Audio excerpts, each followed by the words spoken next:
Hello everyone, my name is Beansprout, and today we're going to be talking about the core issues of modern gaming. And now you've probably seen the title and went straight to the comment section or the dislike button, but hold off for a minute. I want to talk about my core issues with modern gaming and what I feel is destroying modern games and making it less fun. And if you can't bring a rational argument to the table that people can listen to and you explain your points well, then don't bother because I'm not going to respond. But if you do bring a rational argument that we can actually have a discussion about in the comment section, then I'd be happy to reply. But with that out of the way, let's get into it.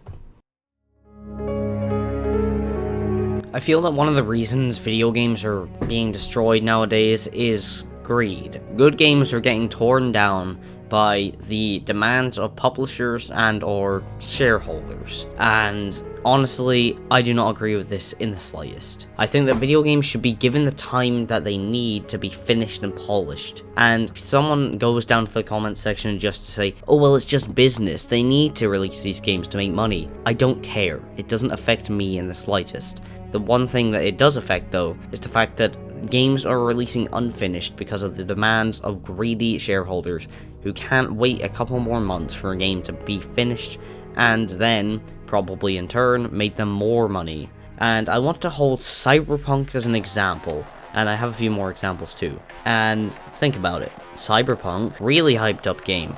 Millions of pre-orders, and that game was rushed out to release during the holiday season. More people living below the poverty line than anywhere else.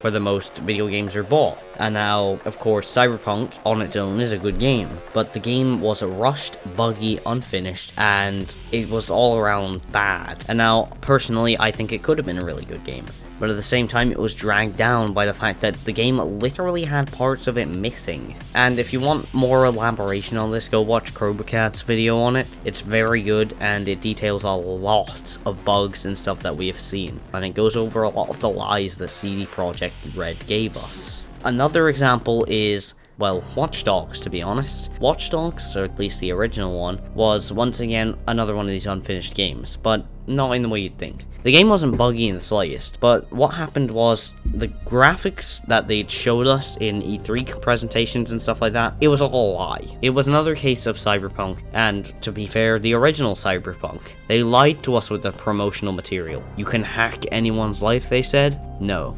You could not do that. Most of the other hacking stuff was QuickTime events. And now, I'm part of the small minority of people who enjoy Watch Dogs, but that's after the disaster had passed. I wasn't there for the disaster. What I saw was, this game didn't live up to hype, and it was because of greed. Once again, another Ubisoft title actually. Rainbow Six Siege had the same treatment as Watch Dogs did. The game was graphically downgraded and they lied in the promotional material. These are just a few examples of games that had been unfinished, buggy, and were all around lies.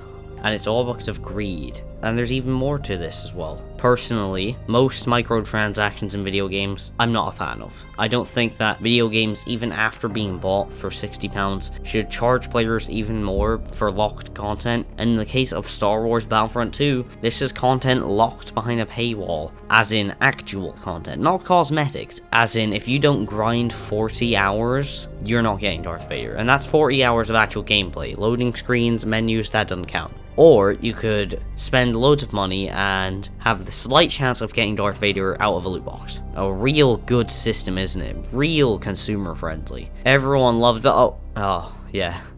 EA had a lawsuit that they lost. And most video game developers have ended up stopping putting loot boxes in their games, which is really good. And it's also gotten to the point that in the US it is completely illegal to put loot boxes in a game rated E for everyone, which also kind of translates over to Britain, seeing as, well, most of the games that we have here in Britain are made in America. Battle passes are also another one. I don't think that charging players 10 quid and then having them have a time set to unlock the stuff they already paid for is a good deal.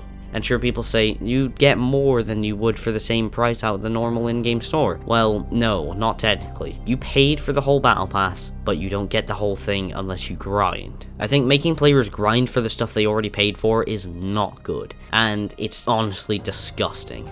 The biggest offenders for this is, well, once again, EA. Next up, we have Activision, and third up, Epic Games, a company I absolutely despise. These three companies are the core pillars of microtransactions and disgusting greed. There's also Ubisoft, but they have less microtransaction stuff and more unfinished, lazily made games. And now that I've spoke through all this, I hope you understand why greed is so detrimental to a video game's success, and the way that it turns out in the end anyway. And now that you've heard all this, I hope you understand why greed is so detrimental to a video game's success and its overall quality. But now that I've finished all of that, it would be pretty cool if you liked the video and subscribed. And I also have a Twitter if you want to go follow that, it's pretty cool. I post stuff there. There's also a Discord, and you can post art, talk to people, and just socialize with others. It's pretty cool, and you might like it there. But other than that, thank you for watching, and have a nice day.